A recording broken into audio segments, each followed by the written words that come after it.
ఇప్పుడు dining philosophy problem చూద్దాం. బేసిక్గా 3 ప్రాబ్లమ్స్ చూసినాం. క్లాసికల్ ప్రాబ్లమ్స్ ఆఫ్ సింక్రనైజేషన్లో 3 ఉంటాయి: bounded buffer, readers writers, dining philosophers. ఇంతకు ముందు 2 వీడియోస్లో బౌండెడ్ బఫర్ డిస్కస్ చేసాం, రీడర్ రైటర్స్ డిస్కస్ చేసాం. ఇప్పుడు డైనింగ్ ఫిలాసఫర్ ప్రాబ్లం ఒకటి డిస్కస్ చేస్తే మనకి సెకండ్ యూనిట్ అయిపోతుంది. సో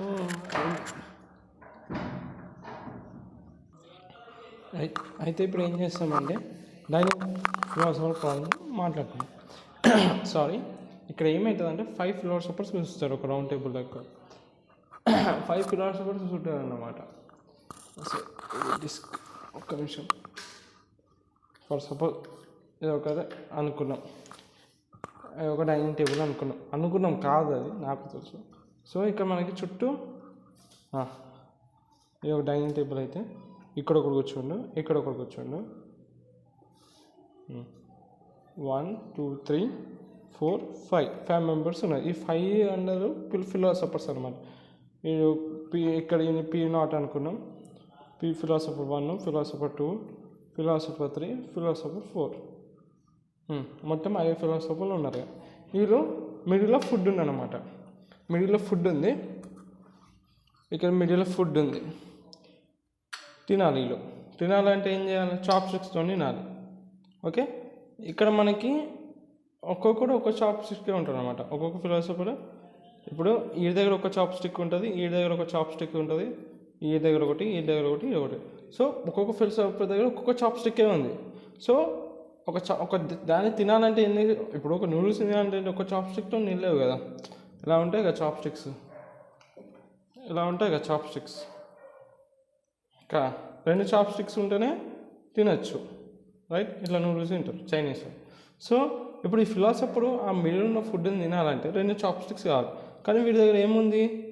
ఒకటే చాప్ స్టిక్ ఉంది, వీడి దగ్గర ఒకటి ఉంది. సో వీడు ఏం చేయొచ్చు? వీడి దగ్గర ఇంకో పక్కన ఉన్న ఫిలాసఫర్ దగ్గర చాప్ స్టిక్ తీసుకొని వీడు తినచ్చు కదా. సేమ్ ఇక్కడ వీడి దగ్గర ఒకటి ఉంది, వీడి దగ్గర ఒకటి ఉంది. ఇప్పుడు ఇవి తినాలంటే ఏం చేయాలి? వీడి దగ్గర ఉన్న చాప్ స్టిక్ తీసుకొని తినాలి. అదే అప్పటి వరకు వీడు ఖాళీగా ఉండాలి. అదే అనమాట, ఖాళీగా ఉంటాడు. సో ఇప్పుడు మనం ఏం చేయాలంటే ఈ ప్రాబ్లమ్ సాల్వ్ చేయాలి. సో ప్రతి ఒక్కరు తినాలన్నమాట, ఒక్కడొక్కడు కాంప్రమైజ్ కాకుండా. అది నెక్స్ట్ వీడియో డిస్కస్ చేద్దాం. మీకు సబ్జెక్ట్ అర్థమైంది కదా. అదే ఇప్పుడు ఇంగ్లీష్లో రాసిన దాని చదవం పండుగ. ఇది ఒక 5 ఫిలాసఫర్ ఒక రౌండ్ సర్కిల్ టేబుల్లో కూర్చుంటారు. ఫిలాసఫర్ 0 1 2 3 4. సో మిడిల్లో ఒక్కొక్క చాప్ స్టిక్ ఉంటుంది, F0, F1, F2, F3, F4. So ఒక్కొక్క ఫిలాసఫర్ దగ్గర ఒక్కొక్క చాప్ స్టిక్ ఉందనుకో, అదే రాష్ట్రం. Dining table has 5 chopsticks ఉన్నాయి. 2 balls of rice in the middle. ఇక్కడ 2 balls ఆఫ్ రైస్, నూడిల్స్ ఇదని అనుకోండి.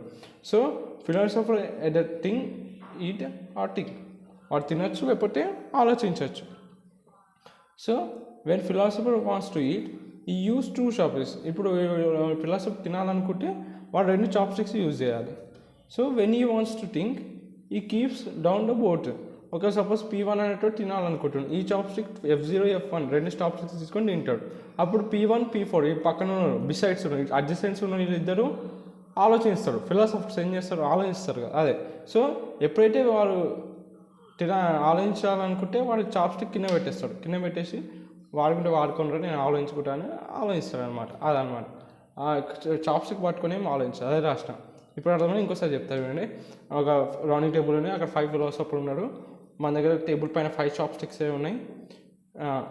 ఫిలాసఫర్ ఆలోచిస్తాడు, లేకపోతే తింటాడు. 2 ఒకసారి వేయడు. తినడం ఆలోచించడం ఒకసారి వేయడు. ఒకవేళ ఆలోచిస్తే 2 చాప్స్టిక్స్ కింద పెట్టేసేసి ఆలోచిస్తాడు. ఇదే ఇక్కడ రాస్తాను. అదే డైనింగ్ ఫిలాసఫర్ అంటే అది మనకున్న స్టోరీ. ఇక మనకి ప్రాబ్లం ఎక్కడ వస్తుందంటే మనం ఒక ఆల్గరిథం డెవలప్ చేయాలి. ఎలా అంటే no philosopher waits, every philosopher should eventually get a chance to eat. మనం ఇప్పుడు ఈ ప్రాబ్లమ్ సాల్వ్ చేయాలి. ఎట్లా సాల్వ్ చేయాలంటే ప్రతి ఫిలాసఫరు చాప్స్టిక్ని యూజ్ చేసుకుంటూ తినాలి. ఎవరు వెయిట్ చేయొద్దు. ఈవెన్చువల్గా ఒకరి తర్వాత ప్రతి ఒక్కరికి ఛాన్స్ దొరకాలి. ఓకేనా? అలా మనం ఇదే ప్రాబ్లం. సో మనం ఏం చేస్తామంటే చాప్ స్టిక్ని ఇనిషియలైజ్ ఎస్ అనుకుంటాం, దాన్ని ఫస్ట్ ఇనిషియలైజ్ టు 1 అనుకుంటాం. ఇది దాని యొక్క స్ట్రక్చర్ అనమాట. స్ట్రక్చర్ ఆఫ్ ఫిలాసఫర్ డూ అని పెట్టేశాను. వెయిట్ చాప్ స్టిక్ ఐ పెట్టిన. స్ట్రక్చర్ ఆఫ్ ఫిలాసఫర్ ఐ అంటే ఇంతమంది ఫైవ్ ఫిలాసఫర్స్ ఉన్న వాటికి I = 5 అవుతుంది.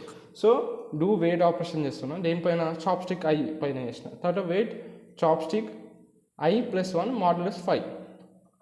సో అది వాడు తింటాడు, తిన్నాక సిగ్నల్ చాప్ స్టిక్ కింద పెట్టేస్తాడు, తర్వాత చాప్ స్టిక్ మళ్ళీ I + 1 మాడ్యులస్ 5 థింక్ ఇది పెట్టేస్తాను. ఇక రిలీజ్ చాప్ ఇస్తాను. ఇప్పుడు చూడండి, ఇప్పుడు P0 ఉన్నాడు, P0 ఫిలాసఫర్ ఏం చేస్తుండు, చాప్ స్టిక్ ఇనిషియల్గా ఏం ఉంటుంది 0 ఉంటుంది కదా రైట్. వెయిట్ ఆపరేషన్ ఏం చేస్తుంది, డిక్రిమెంట్ చేస్తుంది. సో ఇక్కడ ఏమైపోయింది 0 అయిపోయింది. ఇక్కడ ఏం రాసినాం I మాడ్యులస్ I + 1 అని రాసినాం. సో I 0 అనుకున్నాం, 0 + 1 1 అవుతుంది, 1 మాడ్యులస్ 5 = 1 అవుతుంది. సో ఇక్కడ ఏమైపోతుంది, నీకు 1 వచ్చింది. ఇది ఒక తింటాడు, తిన్నాక సిగ్నల్ ఏం చేస్తుంది, ఇంక్రిమెంట్ చేస్తుంది. సో అలా F0 ఇది చాప్ స్టిక్, F0 అనేది చాప్ స్టిక్, P0 అనేది ఫిలాసఫర్. సో సో F0 అనే ఒక చాప్ స్టిక్ వచ్చేసింది, ఇక్కడ ఇంకో చాప్ స్టిక్ వచ్చింది. Signal chopstick I + 1 modulus 5 తర్వాత థింక్ అది ట్రూ.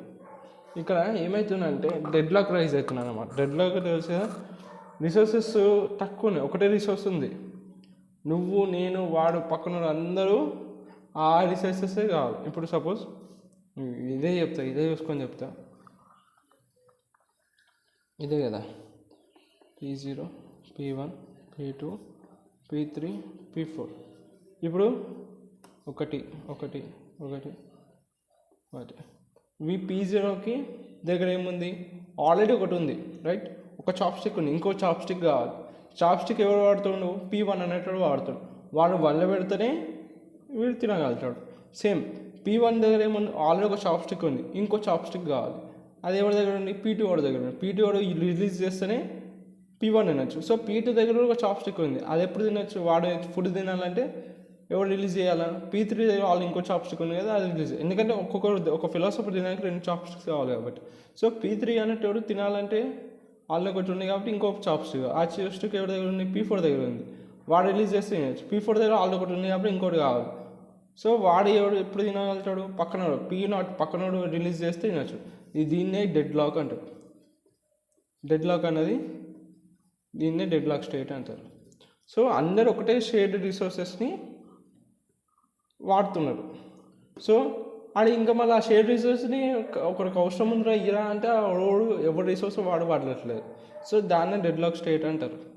సరేనా, ఇప్పుడు దీనికి డెడ్ లాక్ స్టేట్ వచ్చింది కదా, పక్కన రిలీజ్ చేస్తేనే ఒక ఫిలాసఫర్ తినచ్చు, ఆడి కావాలంటే ఇంకో పక్కన రిలీజ్ చేయాలి. సో ఇది అంటే డెడ్ లాక్ స్టేట్ అనేది క్రియేట్ అయింది.